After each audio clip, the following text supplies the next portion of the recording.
اعوذ باللہ من الشیطان الرجیم، بسم اللہ الرحمن الرحیم۔ قرآن اور science 300 surprise season number 1 cosmology, اور آج ہم 13ویں قسط میں اس سیزن کے موجود ہیں۔ قرآن اور قابل رہائش دور، اولین کائنات کا قابل رہائش دور، ہیبیٹیبل ایپوک۔ یہ دور کیا تھا؟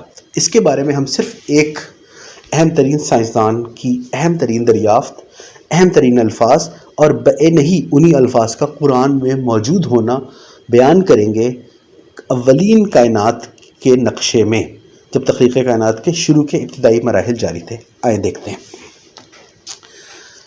ہارورڈ یونیورسٹی کے مشہور ترین فزسسٹ اور سائنٹسٹ ابراہم لوئب، جن کو ایوی لوئب بھی کہا جاتا ہے، ان کا چھپا ہوا ایک عظیم الشان آرٹیکل 2014 میں جو international journal of astro biology میں چھپا، اور اس آرٹیکل کا ٹائٹل ہے the habitable epoch of the early universe, شروع کی کائنات کا قابل رہائش دور۔ اور اس میں ابراہم لوئب بتاتے ہیں، اس کا جو ایبسٹریکٹ آپ دیکھ رہے ہیں اس ریسرچ کا جو انہوں نے کی ہارورڈ یونیورسٹی میں، وہ بتاتی ہے in the red shift range of this frequency, this range جو اس میں انہوں نے بتائی ہوئی ہے 100 سے لے کے 130 لیس دین 137 تک، اس میں کاسمک مائکروویو بیک گراؤنڈ جو آسمان میں تابکاری خلا میں شروع کی کائنات موجود تھی، had a temperature of 273 to 373 kelvin. یہ اتنی کیلوین کا اتنی زیادہ ٹیمپریچر کائنات کا موجود تھا، جس کی وجہ سے الائنگ ارلی راکی پلانٹس، جو شروع کے جو چٹانی یا مادہ طبیعی وجود رکھنے والے جو سیارے تھے، اگر کوئی اس وقت وجود ہوتا، to have liquid water chemistry on their surface, تو اس ٹیمپریچر میں یہ الاؤ کرتا ہے کہ ان راکی پلانٹس والے سیارے جو بعد میں بنے، وہاں پر پانی کا وجود ہو گیا ہو، پانی کے وجود کی کیمسٹری، لیکوڈ واٹر، مادہ پانی، مایا پانی، وہ بن گیا ہو کیمسٹری میں on their surface and be habitable, اور اس میں وہ زندگی کے آثار بھی ہو سکتے ہیں irrespective of their distance from the star, بلا ضرورت اس چیز کے کہ ان کا جو چٹانی حالت میں جو سیاروں کے ارلی وجود تھے وہ سورج سے کتنا دور ہوتے ارلی کائنات میں۔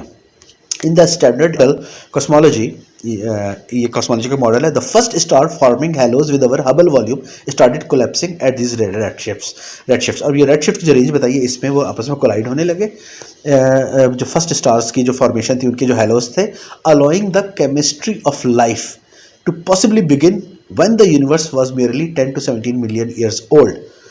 اس وقت وہاں پر زندگی کے اثرات بھی، زندگی کی ابتدا اور زندگی کا وجود میں آنا بھی عین ممکن ہے۔ یہ حالات اس کی اجازت دیتے ہیں جب کائنات صرف 10 سے 17 ملین سال پرانی تھی، بالکل شروع کا دور تھا۔ آگے ایوی لوئب لکھتے ہیں the possibility of life is starting when the average matter density was a million times bigger than as it is today۔ تو جو اوسط کمیت ہے اس کائنات کی، وہ آج کے حوالے سے بہت زیادہ تھی، اور وہاں پر زندگی کے وجود کا امکان یقیناً وجود پذیر ہوا۔ اب یہاں پہ دیکھتے ہیں ابراہم لوئب کے یہ الفاظ۔ اب اس پورشن کو ہم الگ کر دیتے ہیں، جو نیو یارک ٹائمز میں بھی یہی آرٹیکل چھپا۔ پہلے یہ کیمبرج یونیورسٹی پریس کا ہم نے آرٹیکل شیئر کیا رہا ہوں، نیو یارک ٹائمز میں یہی آرٹیکل، اس کو ہم نے الگ اس لیے کر لیا تاکہ ہم آپ کو بڑے ٹیکسٹ میں آرام سے 2-3 چیزیں دکھا سکیں۔ 2 ریڈ کلر آپ دیکھ رہے ہیں، لیکوڈ واٹر اور لائف، کب؟ ارلی یونیورس میں، جب ڈارک ایجز یونیورس کی بگین ہوئی تھی، اس وقت اتنے زیادہ ٹیمپریچر میں پہلی دفعہ پانی کا وجود میں بھی آنا ممکن ہے، اور اس کے ساتھ زندگی، پریمیٹیو لائف، ارلی لائف کا بھی آنے کا وجود موجود ہے۔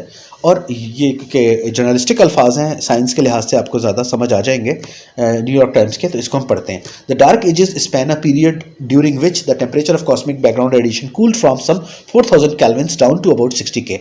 The background temperature was between 373 K and 273 K, allowing the possibility of liquid water during a period of about 7 million years, from about 10 to 17 millions after the Big Bang۔ Abraham Loeb, 2014, speculated that primitive life might in principle have appeared during this window, which he called the habitable epoch of the early universe۔ تو جو کائنات کے ظلمت کے دور تھا، اس میں جو کاسمک مائکروویو بیک گراؤنڈ کا ٹیمپریچر تھا، وہ 4000 کیلوین سے کم ہو کے 60 کیلوین پر آ گیا، اور اس ٹیمپریچر کے دوران، یعنی 373 اور 273 کیلوین کے دوران، یہ وہ ایک چھوٹی سی ونڈو تھی جو 7 ملین سالوں پر مشتمل تھی، اور یہ واقعہ پیش ہوا بگ بینگ کے 10 سے 17 ملین سال بعد۔ اور یہ وہ تھی دور جس میں پریمیٹیو لائف، پہلی زندگی کسی بھی نامیاتی حالت میں وجود میں آنے کا امکان ہے، might the primitive life might in principle have appeared during this window. وہ اصولی طور پر وجود میں آ گئی تھی اور نمودار ہو گئی تھی زندگی اس دور میں. کہاں پہ؟ وہ حالات جو allowing the possibility of liquid water, جو مادہ پانی کو امکان وجود بخش رہے تھے جو حالات. اور یہ قابل رہائش طور، کیونکہ پانی بھی ہو گیا اور زندگی بھی آ گئی، تو اب زندگی رہائش کے قابل ہے. پانی کے ساتھ، پانی کے بغیر زندگی ناممکن ہے. اسی لیے اس کو habitable epoch of the early universe, شروع کی کائنات کا قابل رہائش دور کہا گیا.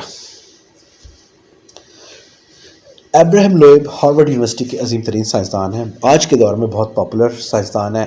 خاص طور پہ بھی ان کی نئی بک آئی تھی اب آج سے کوئی 1.5 سال پہلے، ایک عجیب و غریب شہابیہ زمین کے پاس سے گزرا تھا جس کو اوما کہتے ہیں. تو ان کا یہ خیال ہے کہ یہ ایلینز کا بھیجا ہوا تھا. اس طرح کی شیپس نارملی ایگزسٹ نہیں کرتی کائنات میں. تو ایلینز دوسری کائناتوں میں موجود ہیں جو ہم نے پچھلی اپنی چیپٹرز میں شروع کے ڈسکس کیا تھا. اور یہ تنزل الامر بینہن بھی موجود ہے، وہاں سے کوئی آیا ہو تو اس پہ ایک الگ سے ان کی ریسرچ بھی ہے جس نے ان کو ایک دم بہت پاپولر کر دیا. دنیا میں جانے مانے معروف اور مستند ترین سائنسدان ہیں ابراہیم لوئب. ان کا یہ بتانا کہ ارلی کائنات میں زندگی کا وجود آنا پانی کی موجودگی کے ساتھ بالکل شروع کی کائنات میں ممکن ہے، اور یہ قابل رہائش دور تھا.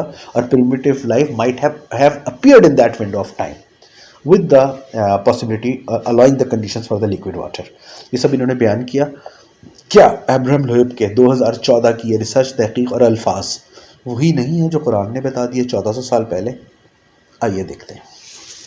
سورہ انبیاء آیت نمبر 23، وہی آیت بگ بینگ سے ریلیٹڈ جو ہم نے بیان کی ہیڈرون ایپوک میں اور کائنات کے اول اور ثانی ذراتی دور میں. اولم یر الذین کفروا ان السماوات والارض کانتا رتقا ففتقناہما، کیا کفر کرنے والے نہیں دیکھتے کہ آسمانیں اور زمینیں باہم یکجا تھیں، سنگولیرٹی، پھر ہم نے انہیں الگ الگ کر دیا، بگ بینگ. وجعلنا من الماء کل شیء حی افلا یؤمنون، اور پانی سے ہر شے کو حیات بخشی. وجعلنا من الماء، اور پانی سے بخشی، کل شیء حی، ہر شے کو حی، حیات، زندگی. تو primitive life and window of the appearance of water, early universe, big bang, ان السماوات والارض، افلا یؤمنون، کیا پھر بھی وہ ایمان نہیں لائیں گے؟ سورہ انبیاء آیت نمبر 30 جو بگ بینگ کے کتنے ادوار بتا رہی ہے، ارلی یونیورس کی کریشن کے کتنے الفاظ اور بتا رہی ہے. یہ بگ بینگ بھی بتا رہی ہے، بگ بینگ سے پہلے حالت سنگولیرٹی بھی بتا رہی ہے جب حالت رتق میں تھی کائنات، زمین و آسمان، خلا اور مادہ، اسپیس، انرجی. پھر فتق ہوئی، وہ بگ بینگ ایکسپینشن بھی بتا رہی ہے. اور اس کے بعد پانی کا وجود اور زندگی کا وجود، ہیبیٹیبل ایپک بھی بتا رہی ہے. یہ ساری کی ساری کائنات کے بگ بینگ کے مراحل ایک آیت میں اللہ نے مقید کر دیے آپ کے لیے، ہر طرح کے انسان کے لیے، ہر ذہنی سطح اور تعلیمی اور غیر تعلیمی شعور اور تہذیبی بیک گراؤنڈ کے حامل ہر طرح کے انسان کے لیے آسان ترین الفاظ نے سائنس کی دقیق ترین چیزیں اللہ نے اتنی آسانی سے بیان کر دیں. یہ آیت غور کریں تو آپ کے رونگٹے کھڑے کر دینے والی آیات ہے، اور وہ حقائق جو نبی پاک محمد صلی اللہ علیہ وسلم کی لسان مبارک سے اللہ نے بیان کر دیے. آفرین، الحمد اللہ ہی کی. اللہ اکبر. اللہم صلی علی محمد و علی محمد. والسلام.